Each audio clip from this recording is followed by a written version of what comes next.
Pivot facade assembly. Cut the profile and filling according to the project using the calculation table. Drill the vertical profile. Insert the gasket into the profile.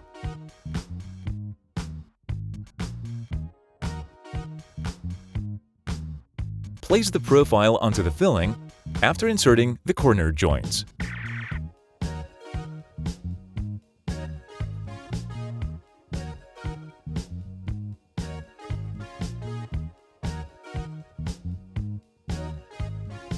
Secure the corner joints with the screws included in the kit.